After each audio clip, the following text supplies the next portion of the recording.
To the real question, how does it feel to be a problem, I seldom answer a word.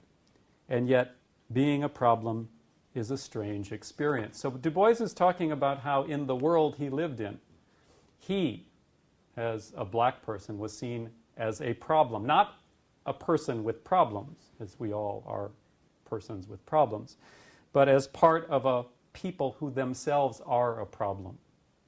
Now that's in the language of 1903. If you update those questions, you might have statements that white people might make to black people, such as, isn't that Obama something?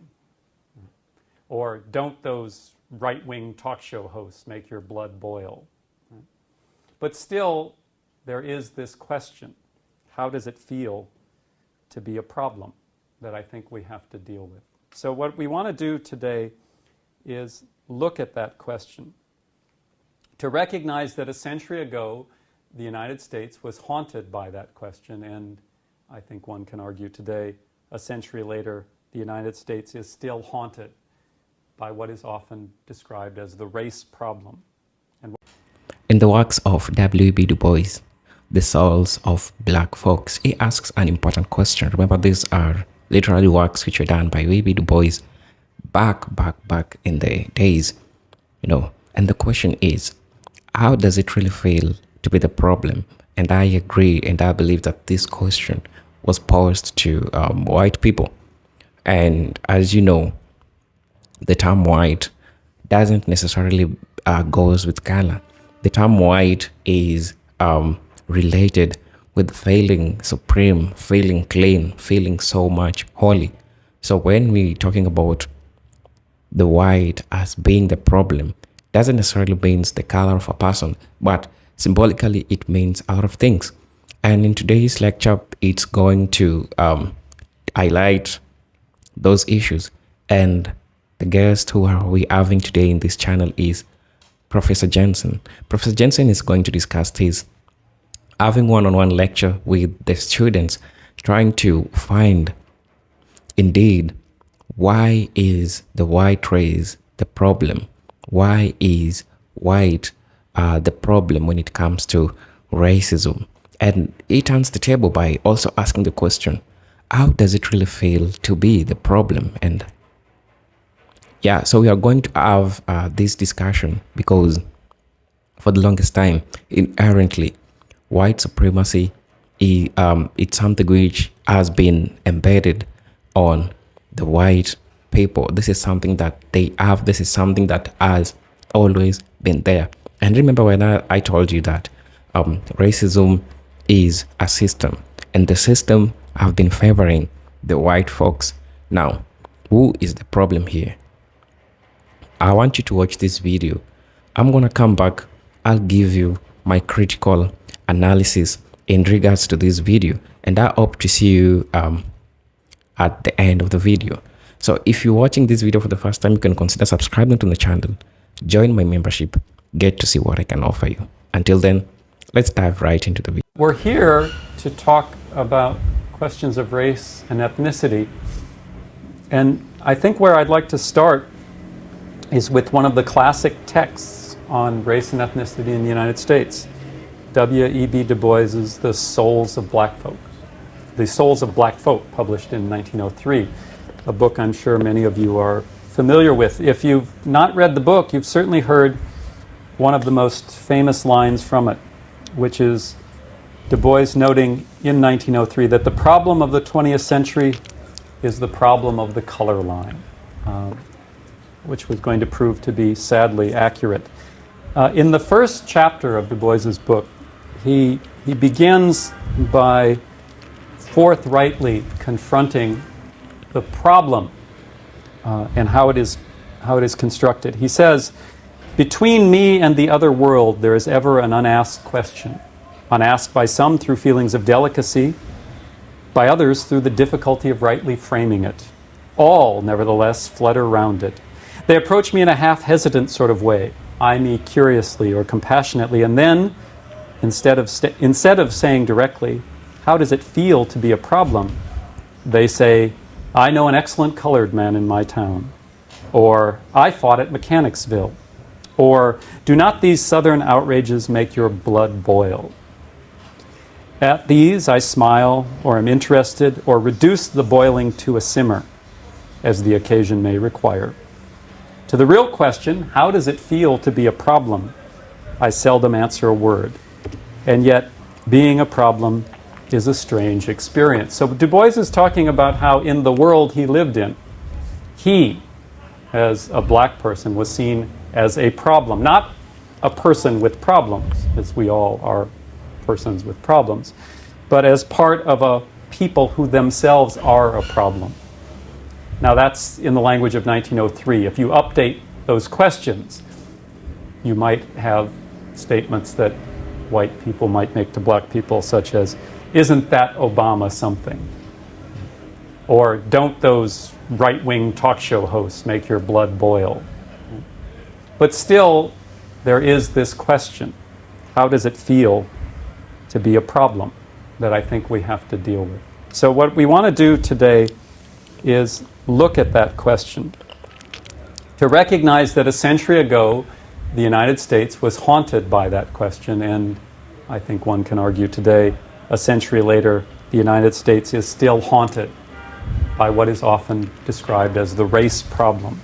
And what I want to do is think through the nature of that problem and perhaps come up with some new ways of thinking about it. So think about the race problem. What is the race problem in 2009 in the United States? Well, we could frame it as one of insufficient awareness of racial and ethnic differences. Right? We could look at a post-apartheid society, it's a way to describe the United States. We have left behind legal segregation. We are in a civil rights era. But one could say that even with the end of formal legal apartheid in the United States, that people still lack understanding and knowledge of others in other racial and ethnic categories. Now, if that were the way to think about the problem, as a lack of awareness, a lack of knowledge, then the appropriate response might be multiculturalism, diversity, thinking about how to educate. The answer might lie in conversation. Now, I think in some ways that's accurate. There certainly is not enough awareness and knowledge between groups in the United States, especially a lack of knowledge and awareness among folks in the dominant group, the white group. And conversation is always a good thing. I have nothing against conversation. But the question is, does that framework of multiculturalism and diversity get us to the core of the problem?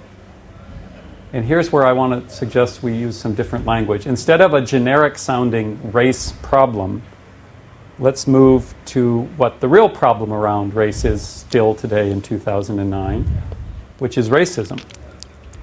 And here, I want to ask what may seem like a simple and even obvious question. Where does racism come from? From what roots does racism arise? And I think that question also is simple to answer. It comes from white supremacy. Right? The idea that non-white people are inherently inferior in intellectual or moral terms from white folks. Right? That's what we call white supremacy. Now, let's ask a simple question. Who came up with the idea of white supremacy? Did black and brown people come up with the idea that they were inherently inferior to white people? No, I don't think so. That's a notion that comes from the white community. Now, when we talk about the modern conception of racism and white supremacy, we're talking about an idea that comes out of Europe about 500 to 600 years ago. It comes out of Europe just about the time Europe was doing what? Going about the business of subjugating the rest of the world, especially those parts of the world that were not white.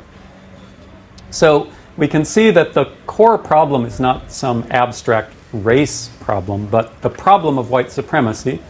We can see where white supremacy comes from. It comes from white folks.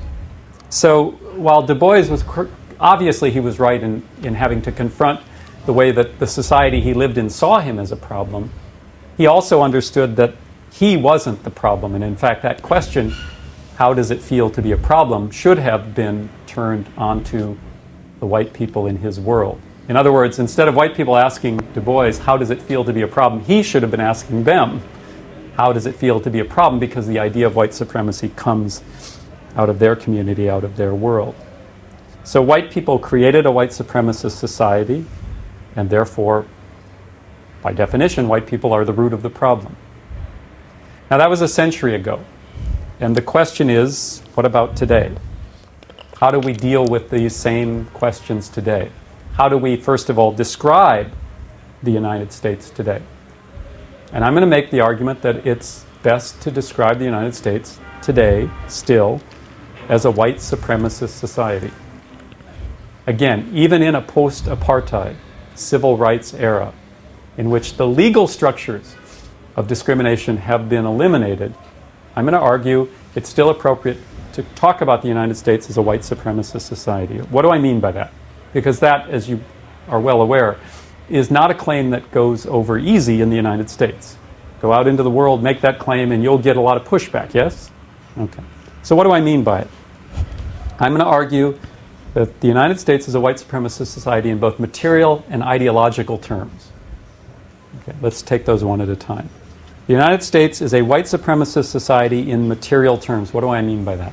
If you look at the data that's available on what I would call measures of wealth and well-being, the data that tells you how well people are doing in a society, things like income, college graduation, household wealth, infant mortality, access to health care, all of those things are rough measures of how well people are doing in society.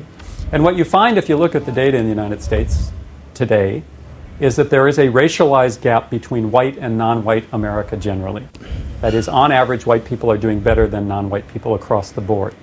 That gap is particularly pronounced between white and black America, and there's a lot of data on that. So let's take a minute and recognize that the problem is not only a racialized gap between white and black America, but the fact that that gap is narrowing at an extremely slow pace. So if you look at the data from the immediate aftermath of the civil rights movement, the late 60s, early 70s, you look at that racialized gap between white and black America then and compare it to the gap today, and what you find is on some of those measures of wealth and well-being, the gap is as wide today as it was 40 years ago.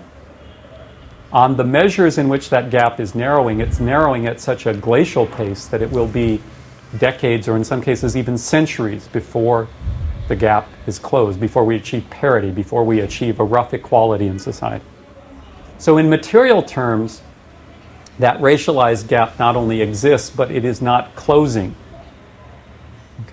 So remember a couple of things. The United States is the most affluent society in the history of the world. There has never been a society in the history of this planet that is as affluent, as wealthy as the United States. And if you think about it, Americans take pride in being able to do anything, right? That's sort of the national character we would assert. If Americans want to get something done, what do we do? What do we do when we want to get something done? We roll up our sleeves and we do it, right? That's what Americans do. Okay, so there's this sense that we can accomplish whatever we set our minds to. And we are the most affluent society in the history of the world. If the United States, in the space of 40 years, wanted to close the racialized gap between white and non-white America, could it do it? It certainly has the resources.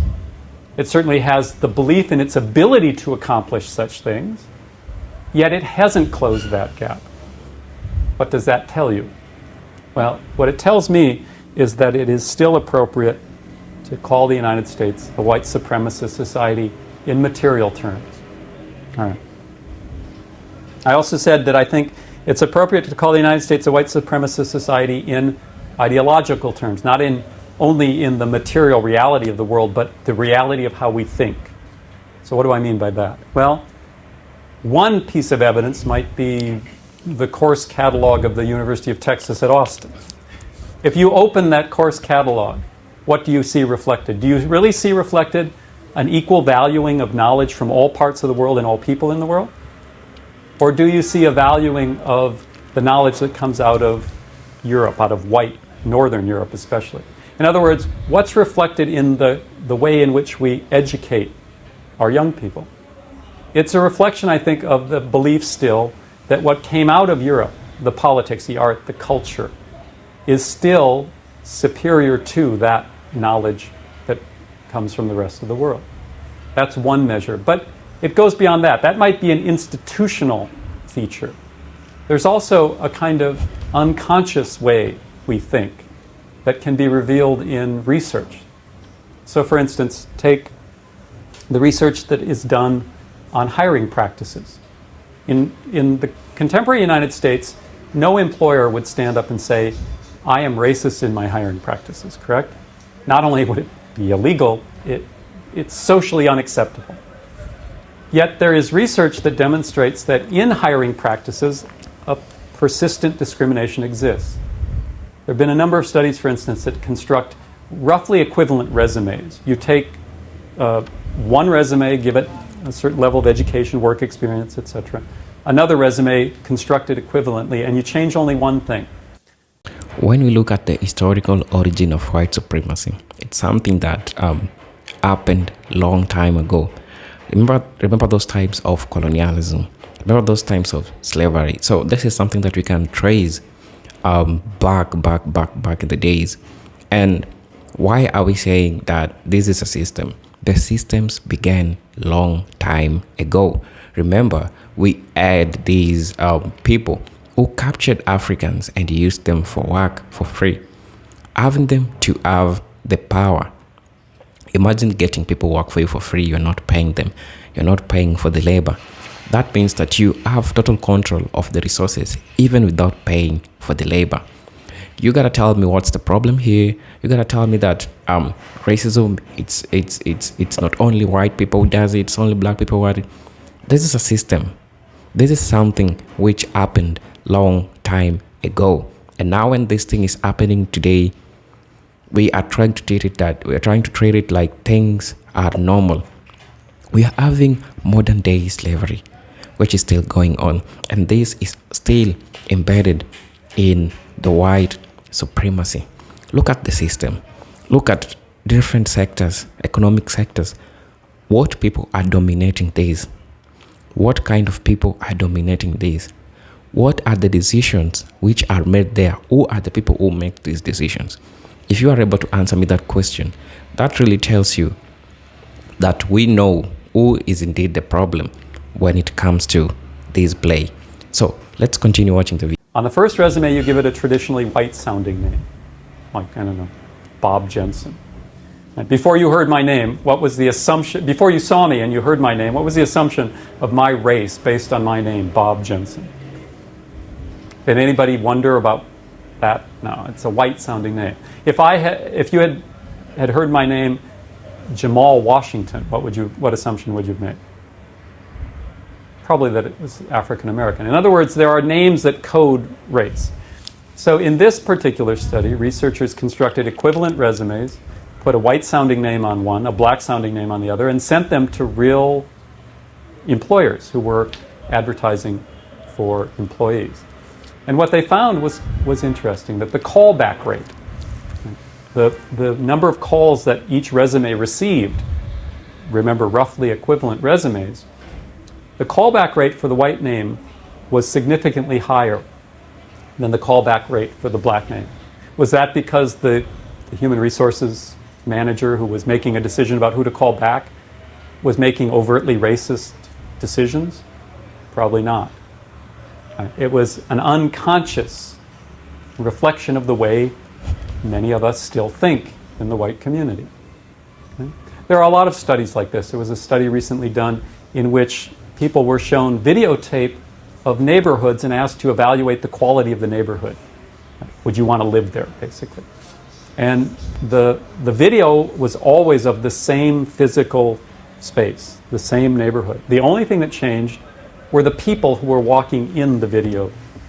So some were white only, some were people from different racial backgrounds, and some were non-white only. And what was revealed in that study is that the evaluations of the quality of the neighborhood depended on the racial composition of the people in the video. Right? And that's an indication of how there's still an unconscious white supremacy. The way we think, not necessarily what we say out loud, but the reality of the way we think. So if you look at the material reality of the United States, if you look at the ideological reality, I would argue it's still appropriate to call the United States a white supremacist society today. Now, do you think that black and brown people want that state of affairs to continue? No. So if that state of affairs does continue, it is the product of the actions or inaction of predominantly the white community. Which means, I think, that we can still recognize that the color of the race problem, just as much as it was at the beginning of the 20th century, in the 21st century, the color of the race problem is still white. Which means that the question is still, for those of us who are white, how does it feel to be a problem? Flipping Du Bois's question and asking us from the dominant community, from the white community, to ask, how do we feel when we recognize that in fact the core of the race problem still resides in the white community? Now, if you take all of that seriously, I think it leads to a recognition that this framework of multiculturalism and diversity is inadequate to deal with the nature of the real problem. Again, diversity is a good thing. Multiculturalism is a good thing. A deeper recognition of the diversity of the world, a greater understanding of all people of different cultures is a good thing. I can't imagine arguing against it. But my point is, it's not enough to deal with the race problem as it really exists. So if everybody agrees that white supremacy is an illusion, that is, the belief that white people are better is an illusion, and if everybody agrees that perpetuating a white supremacist system is fundamentally unethical, that is to say that white people don't deserve to have it better, then a political project is necessary, not just a cultural one. That we have to deal not only with questions of culture, but also questions of politics. Now, by politics, I don't mean the partisan wrangling between people in different parties. I mean politics in the broader sense. The play of power in a culture. Politics, in the end, is about the distribution of power and resources. In other words, it's about stuff. It's about who gets what. Who gets the ability to decide, who gets the stuff. And I don't know about you, but my observation is that people generally who have stuff don't like to give it up. Yes? If you have a lot of stuff, most people want to hold on to that stuff. And most people also want to hold on not only to the material comforts of their life, they want to hold on to the idea that they have a right to those material comforts. And so if we're going to deal with this race problem, if we're going to understand it as a problem of white supremacy, still in the 21st century, we're going to have to deal with it not purely as a cultural question, but also as a political question. Now, if you make this argument in the white community, you will get, as I said, a lot of people who push back, right? Who will reject this kind of analysis. And one of the things that people will say most quickly is that, okay, I'm white, but I am hardly the master of the universe. I am not one of the elite. How can you claim I have privilege when in fact I'm struggling as much as anybody in the world? And I think we have to respond to that because, of course, think about it. White women can point out that job discrimination based on gender still exists, that harassment on the job is still commonplace, and that's real. Right? Working and poor people can point out that they have struggles of their own, and that is real as well. Right? So we can recognize that racial injustice rooted in white supremacy is not the only problem in the world that people struggle with. That it is not the only hierarchical system that creates inequality. We can look at gender and we can look at class and recognize there is inequality rooted in the gender and class system we live with. That means we have to look not only at white supremacy, we have to look at patriarchy, at male dominance. We have to look at capitalism, at the nature of inequality in the economic system we live in. And we also, I think, have to recognize the need to expand our focus beyond the borders of the United States and look at the inequality in the world that's an effect of the nationalism that structures our world. Okay? So what do we do? What do we find when we do that? When we actually look across the board at white supremacy, at patriarchy, at capitalism, at nationalism? Well, one thing I think we see is that there is a similar structure to all of those systems of inequality. Okay? So the inequality that exists is a product of the choices of people. I think that's self-evident. That when you have a system based on hierarchy, some people having more than others, that's the product of a set of choices that people have made somewhere along the line. But there's something interesting about that. All of us, no matter what kind of philosophical or theological system we come from, no matter where we root our own values, most of us, in fact the vast majority of us in the world today, come out of a system that is premised on a couple of basic things: the equality of all human beings and the inherent dignity of all people. If we went around the room and I asked each one of you about the grounding of your own moral system, I'm sure each one of you would talk about equality and the inherent dignity of all people, whether you're secular or religious, no matter what tradition you come out of. So we see that there are systems of hierarchy that distribute wealth and power in profoundly unequal ways. And because people have a commitment to equality and the dignity of all people, there's got to be a way to cope with that. And the way we tend to cope with it historically as human beings is to attempt to naturalize the inequality. In other words, to take a system that was constructed by human choice and say, well, it's actually just the way things are. And if you look across these different hierarchies, you see that's in fact traditionally what people have done. White people have tried to claim that they are naturally smarter than non-white people, leading to that system of a hierarchy. Men have long claimed that they are dominant over women by the nature of sexual differences. Yeah. Wealthy people are constantly trying to remind us that the wealth they have acquired is because of their effort in a system based on human nature, and that system rewards their skill and efforts. And of course, Americans dominate the world in the contemporary period, often arguing that the US system is kind of the final stage of the natural development of societies, and we are on top by virtue of that natural development. So what you see is there's a common structure to the inequality that's produced by these hierarchical systems. It takes systems that are produced by human choices and attempts to naturalize those choices.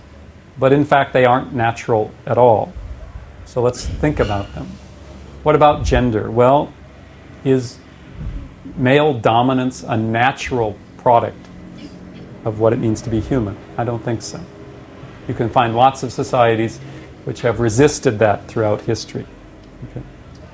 Is the only way to structure an economy based on the dominance of the wealthy, right, that rewards the kind of greed we see? Is the only way to structure a world system based on the dominance of the United States and similar first world countries? No, I don't think that's the case. I think that those attempts to naturalize that dominance are attempts to cover up the fact that in fact these systems are a product of choice, and if we chose one way, we can choose differently. And of course, at the core of all these systems is a violence of some sort, a violence to maintain the inequality. So I think what we have to come to terms with is how do we start to take apart systems in which people with power have attempted to naturalize that power to get us to accept what is otherwise an unacceptable state of affairs. And there's one statistic, I think, that really dramatizes just how unacceptable the state of affairs in the world really is.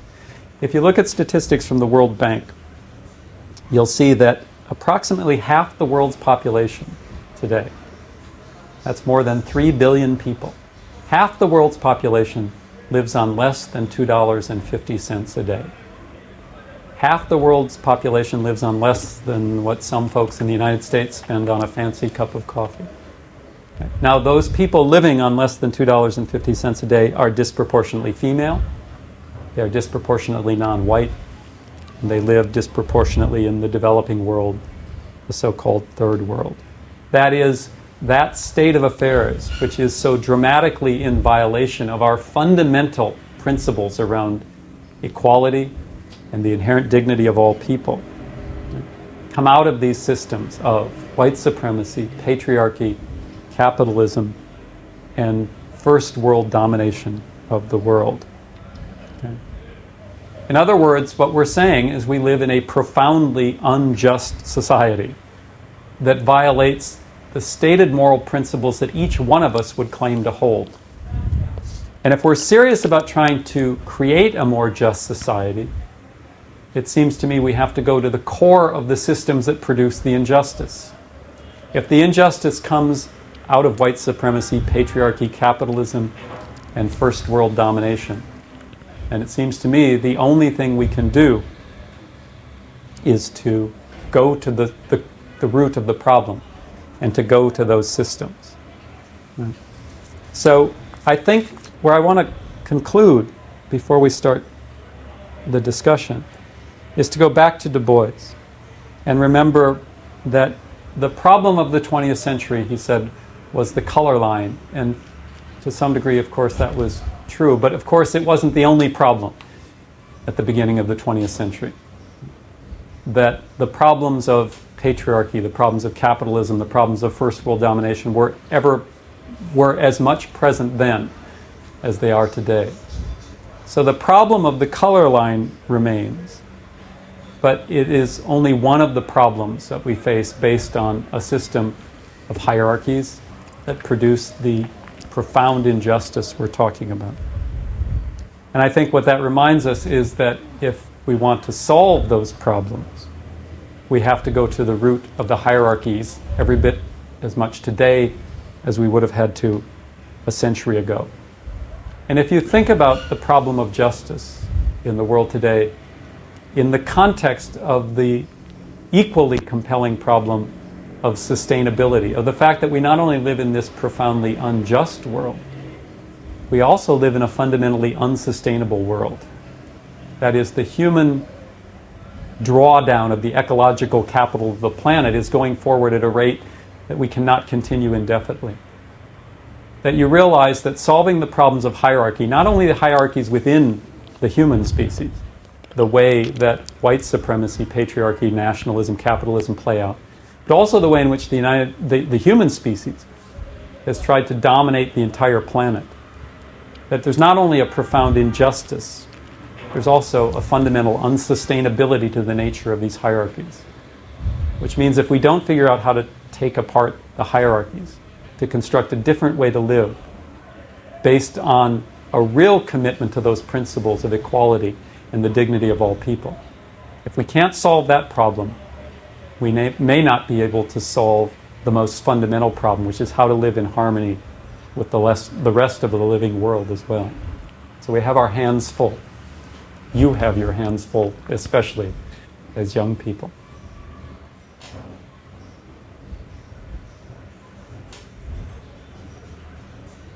You said that, in material terms, like today, that we still have a white supremacy, but how's that white's fault? Does white people tell other races, like, hey, you can't go to college, or how does that work? How's that white's fault? Okay, all right. So if we can see that historically, the gap in the material wealth of the white versus the non-white community was enforced by law. There were structures in place that kept non-white folks from acquiring the kind of wealth that white people had. In the absence of those legal restraints, how do we assign responsibility to the white community? Well, remember that the way that the wealth and power of a society get distributed is not merely a matter of law. It's a matter of practice as well. And if the practices continue that institutionalize that gap between white and non-white America, the assumption, just by the basis of logic, is that those are being maintained by the white community. Because non-white people do not want to maintain structures that keep them in a subordinated position. It doesn't have to be the product of conscious choices, What we're recognizing now is that we've moved from a system of overt, legalized racism into a system in which both institutional and unconscious racism continue. That is, racism is built into the fabric of the institutions of our society. One obvious example is the way we fund public schools in this country. For the most part, public schools are funded by property taxes. Property taxes, funding a public school system with property taxes means that those property-rich districts will have more resources for education than property-poor districts. Because there's still segregation patterns in housing, and because there's still racialized gaps in wealth between white and non-white communities, it means as a result of that institution, the way we fund public schools, there will continue to be racialized gap in education. That's institutionalized racism. And there's also unconscious racism. Building off of those studies I mentioned, the way in which people will claim a commitment to racial justice, but because we all grew up in a system, in a world structured on white supremacy, those ideas can live in us in ways that are unconscious. I'm 50 years old. I was born in the United States.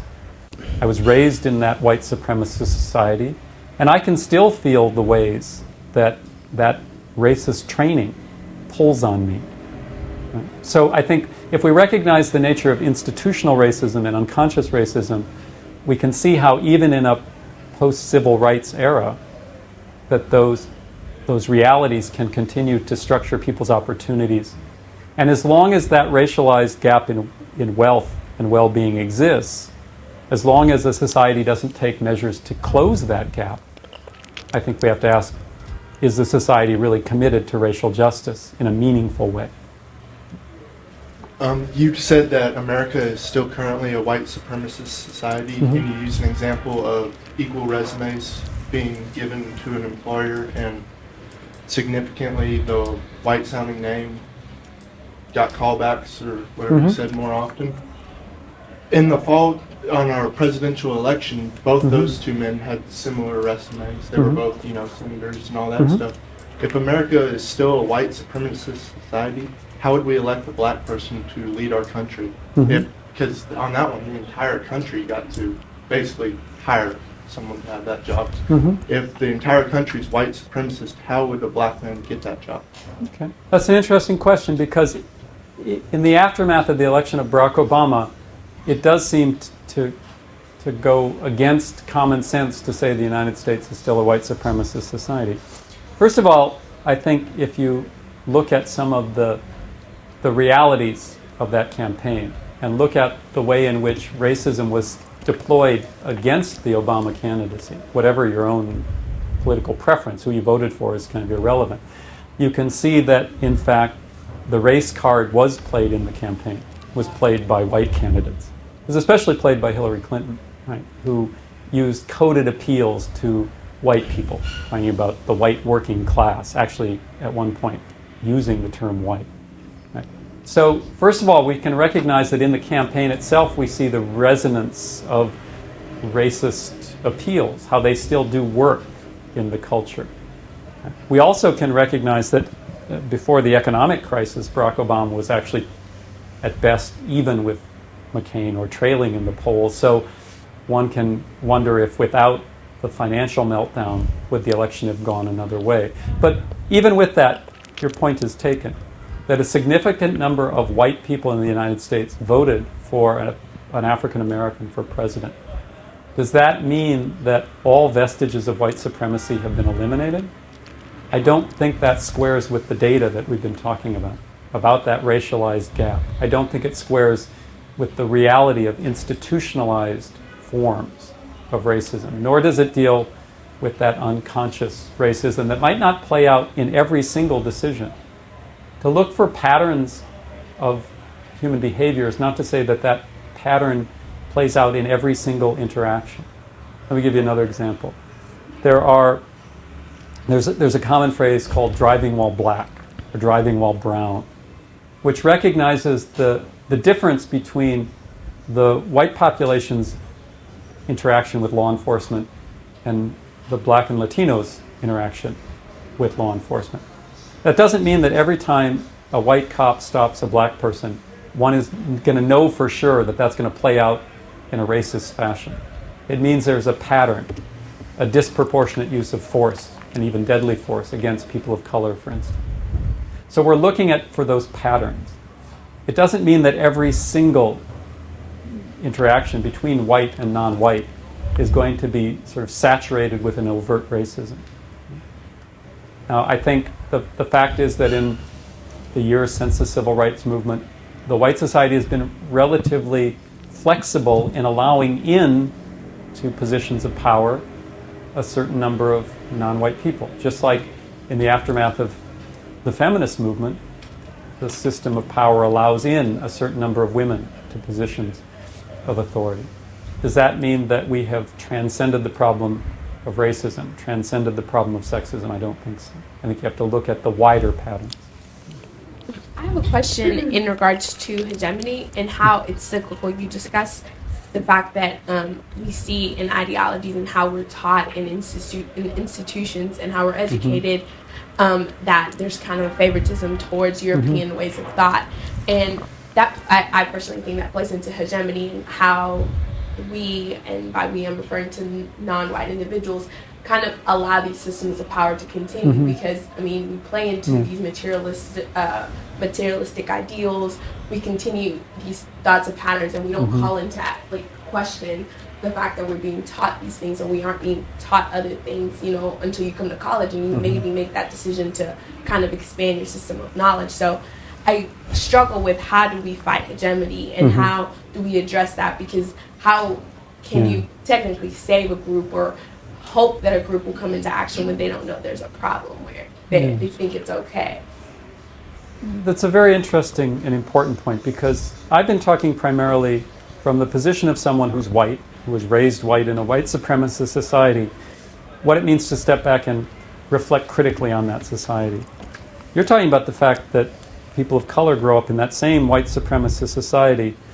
And if I'm reading you right, there's really 2 points you're making. One is that non-white folks have long talked about the problem of internalizing white supremacist values, right? So that you struggle against the way the culture defines you. And that is in fact a struggle. The other point, if I'm understanding, is that in an affluent society that has conceded that overt white supremacy is no longer acceptable, as we said, it's a flexible system, and some number of non-white people will achieve relatively high levels of affluence or relatively powerful positions. And how do you stay focused on the nature of the system when you yourself have been able to achieve some of those? Is that what the kind of... Correct. Okay. I don't think there's really an answer to that beyond this claim I'm making that we have to stay connected to a political struggle. That it's not enough just to, talk about in kind of vague ways that we're going to value the diversity or that we're going to honor a multicultural society. All of those things are good, but politics is what changes the distribution of wealth and power. Now, in the 1960s, the 50s, and the 60s and the 70s, the struggle against white supremacy had that overtly political cast to it. Not only in the form of the civil rights movement, but also in the form of more radical movements that presented a much more direct challenge to the distribution of wealth and power. Most of those movements have receded. So it's probably an insufficient answer, but I think it is in the reconstituting of a political movement, and from my point of view, a political movement with particularly radical goals that can achieve that. But as someone who's white, it's hard for me to sort of say much about what it means to be non-white in a white supremacist culture and how one resists that. Certainly communities of color have resisted it for years and will continue. But it's a seductive society in lots of ways, in part because of the affluence. There's always the lure of material success that this culture holds out. And there is always some percentage of any even subordinated group that can achieve that. You say we live in a fundamentally unjust world. How do you go about to change that? You said we have to go to the core of the system in order to show injustice. How do you go about that when minorities themselves constantly put each other down? Again, we see that a white supremacist system not only affects the way white people think, it affects the way non-white people think about themselves, as you pointed out, but as you're pointing out also about how non-white people feel about each other. So one of the real difficult issues, it seems to me, on the table today are conflicts not only between white and non-white, but as you're pointing out, among non-white groups.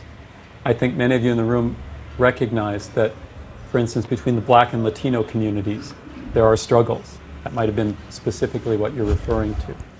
How do we deal with that? Well, again, this is going to sound like, one-note Bob.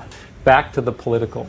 Back to the question of how do you create a just distribution of wealth and power? Right? You do it by undermining the hierarchy at the core. Right? You don't do it by struggling with some other marginalized group for a share of the pie, because that pie is always controlled by people with greater power and a disproportionate share of the wealth than you. Right? So it's kind of a common principle that people in power try to divide and conquer. It's one of the great lessons of history. That the very small number of people who tend to control a society that's based on hierarchy will always try to keep others apart and divided, instead of the others seeing their common interest in opposing that very concentrated power. Right? That's the story of racial struggles in the United States.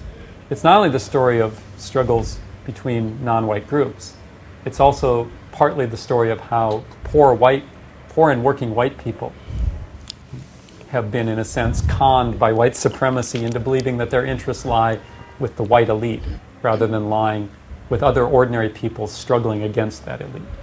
Now, how do you do that? Well, you do it, first of all, I think, by telling the truth about the nature of the society we live in. And from there, those political movements can be built. But I think it's a real struggle. So take the split between the African American and the Latino community. I don't think I'm telling anybody anything when we recognize that's a lot about immigration, yes? The belief that the immigration from Latin America will somehow undermine the already tenuous position of black people in the United States. Those are the kinds of things that we've got to solve by coming together rather than allowing the power structure to keep us apart. You said, answer that, coming together, but how can we come together if everybody keeps on pointing fingers at everybody else?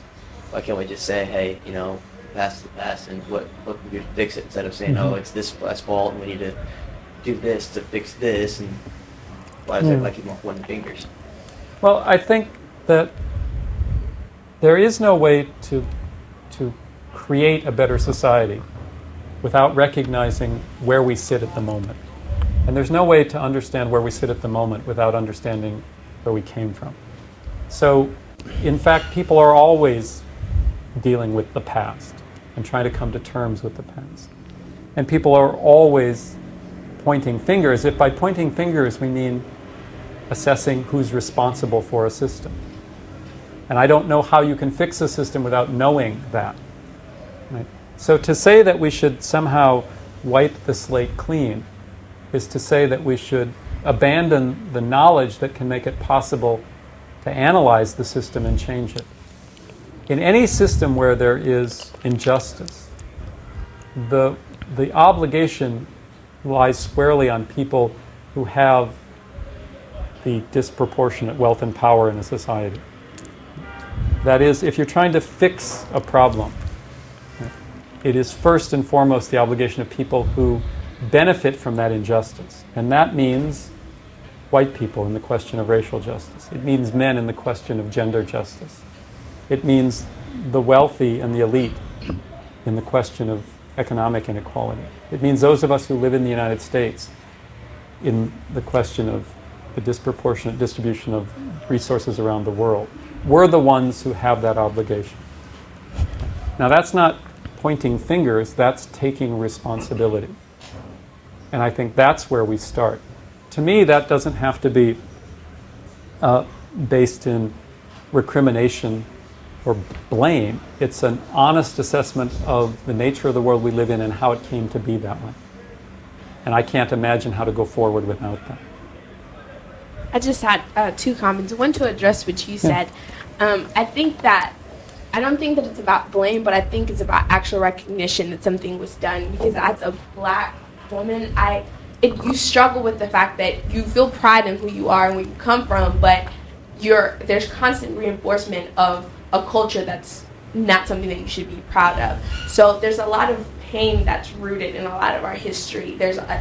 Slavery was by no means an easy feat, and it's not something that just happened. A lot of people were killed. That's a lot of the roots of a lot of people in this country. I'm an immigrant.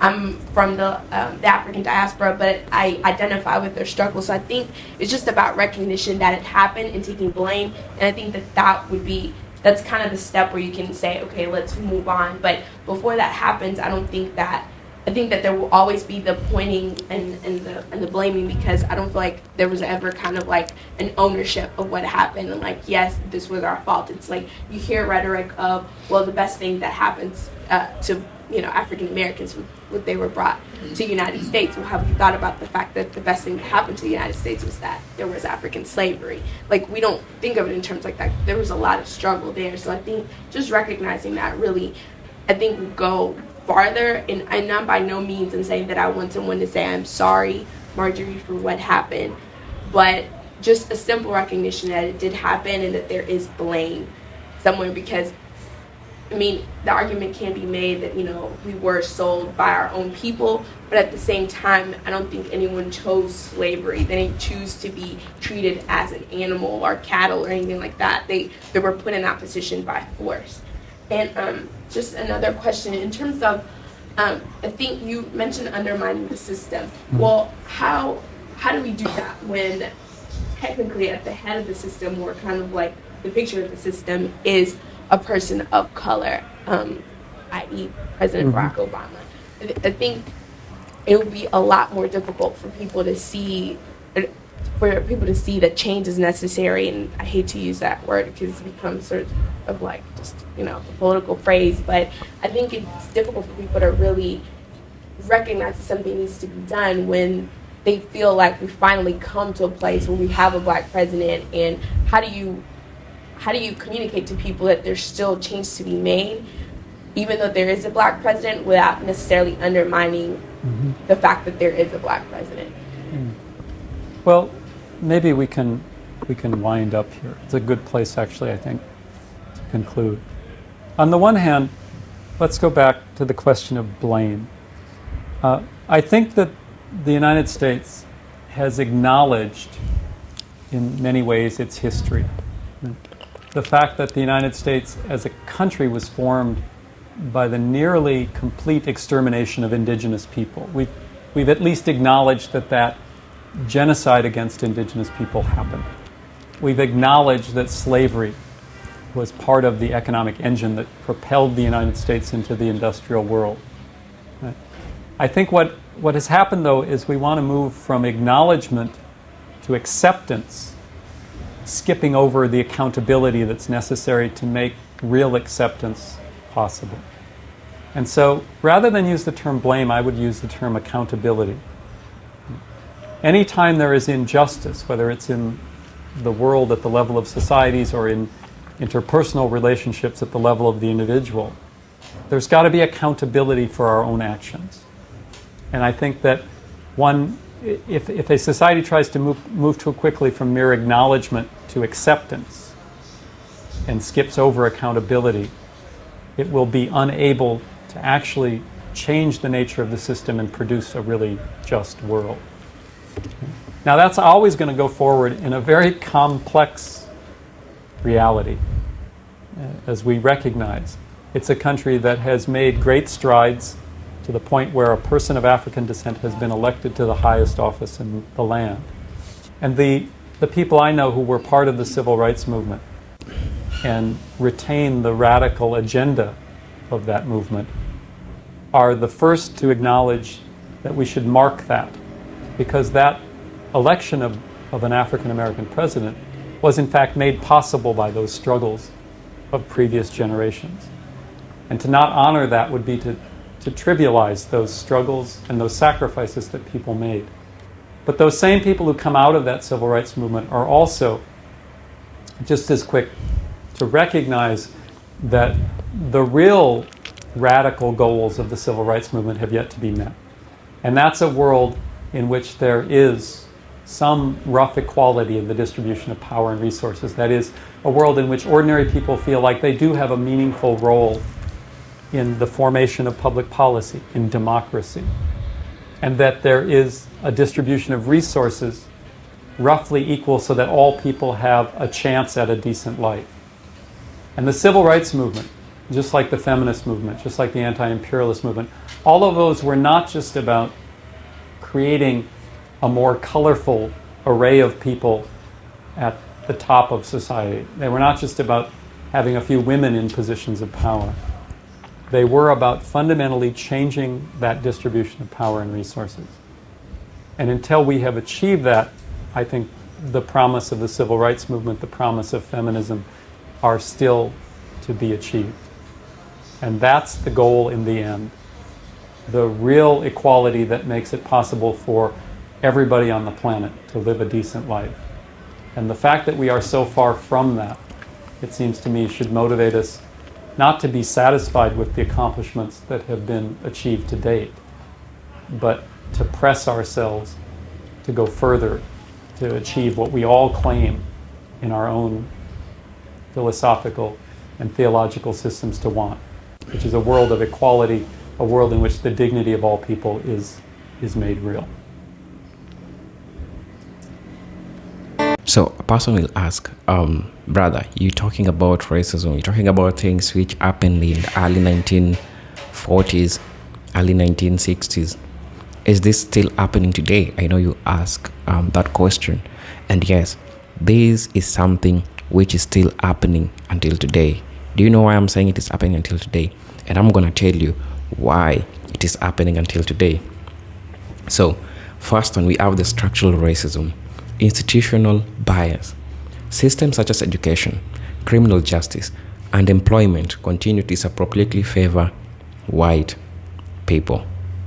And this is something common. I'm not saying for black folks to feel good about it, or I'm not saying it for white folks to feel about it.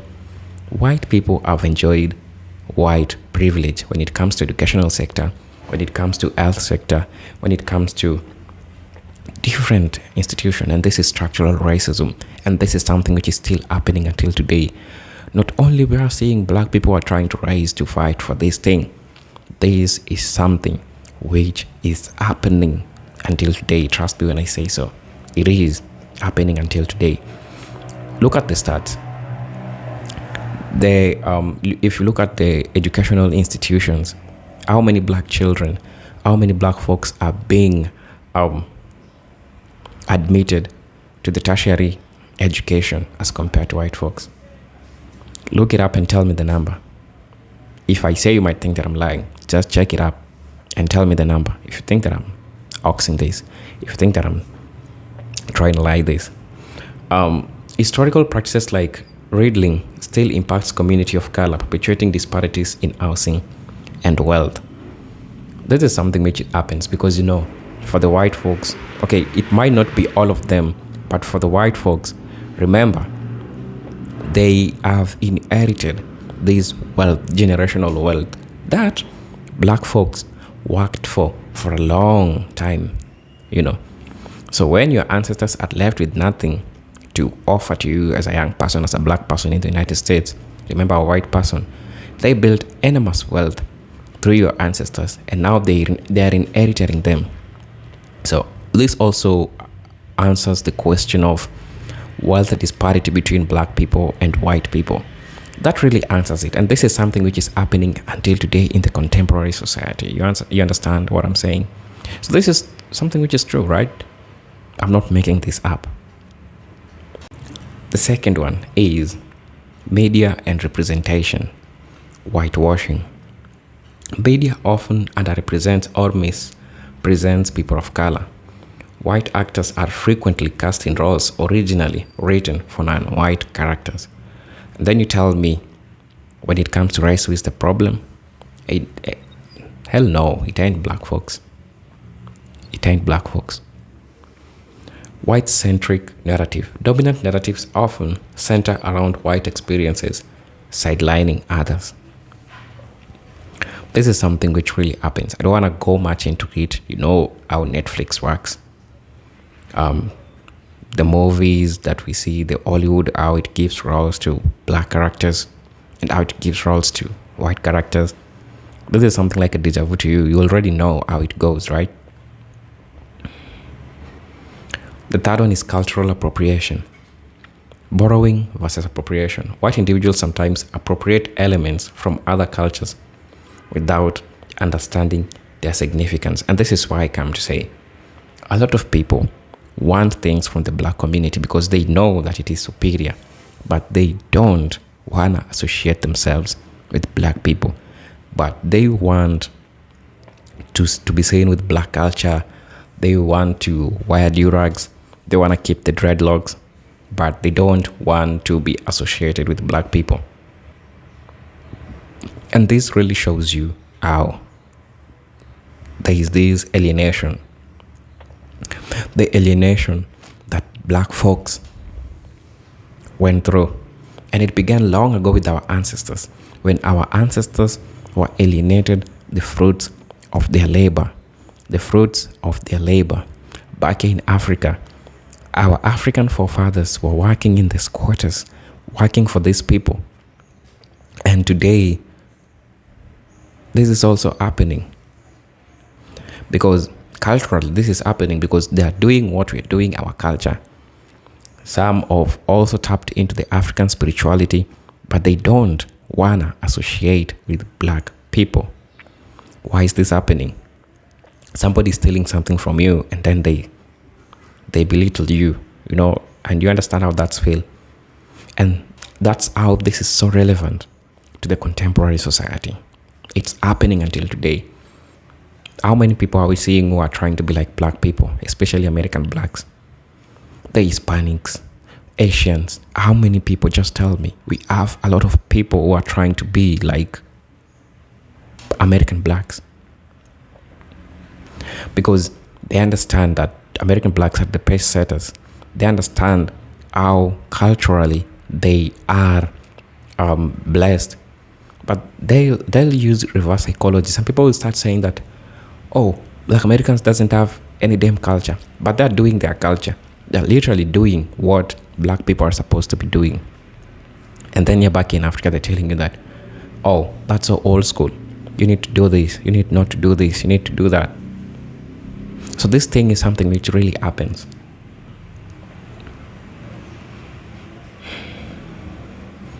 The fourth one is microaggressions and implicit bias. Subtle discrimination, microaggressions, subtle, often unintentional discriminatory acts persist. A person who is raised in a racist environment, subconsciously or consciously, they don't want to relate with black people. They will not want to be associated with black people because maybe a child who is small leaves school and the parent tells them, don't have black friends because you'll start becoming like them. You'll be a criminal. You understand? And this type of bias, how many white tags have we seen? So many. It's not even a matter of you being black for you to be a tag or something, Political landscape. White supremacy groups. Extremist ideologies still exist promoting white supremacy. There is this group. They are so aggressive. They want nothing to do with critical race theory. When you talk about critical race theory, they tell that that's something which black people came up with. And of course, I agree it's a movement, but it makes sense. It makes sense because it describes the things that people often fall short when it comes to looking at racism at its maximum. We can't just look racism when it comes to only color. We can look into racism in different ways. We can look into racism in different segments, and that's the critical race theory. You don't just look at race at a unidirection. You look at what's happening in the religion, what's happening in the economic sector, what's happening in the political sector, intersectionality, gender. I mean, there are so many different things to look at when it comes to racism. It's not just color. What about gender? How are black women treated? How about black doctors treated? How about black individuals being treated? You understand? And if you want to know that critical race theory is something which is important, get to look. Around 12 years ago, 10 years ago, American blacks was blessed to have a black president, that is Barack Obama. But did the black problems end? They never ended, because even the black president that they put on the seats, they are still embedded to this problem. That's why it is a system. It is a system, and it's not gonna end anytime soon. You understand what I'm saying? We are having environmental justice. Environmental racism. Communities of color often bear the brand of environmental hazards. The impact of climate change disproportionately affect marginalized communities. Look, this is something which is happening contemporarily. And I'm not trying to make things up about this. I'm not trying to make it feel like, white people are bad people. No, I know, of course, it exists. White people who understand the mistakes that their forefathers did. And we also have white people who come out to admit that they have done wrong things to black folks. And that's okay, because it begins with recognizing the mistake that you've made as a person. It begins with that. After recognizing the mistake that you've made, it's easier to deal with that. It's so much easier to deal with that, because that's when you get to realize what the problem is. So first, recognition of the problem. First, that's the most important thing. After one recognizes that they are the problem, there are so many ways that we can deal with this. We can structurally try to look at how are we admitting students in schools? How are black women being treated in hospitals? Do we having any political leadership that is balanced away from just white people making some decisions in regards to some things which are affecting the black community? You know, those are things which are really, really important. And in this sector, I would like to read what other people said about this, because for the longest time, people's opinion when it comes to these issues is really, really important. And especially, I want to read from the white folks who said something about this. So somebody said, I remember this nonsense being taught in my college, and most of the students, including myself, rejected the whole shit sandwich. This guy is a nerd. We must live in jock supremacy culture. The size of the problem is 22-inch arms. Lol. So this totally tells you that the problem here is not black people. And I said it begins with acceptance. Once you accept the fact that you've made the mistake, it is easier to correct it.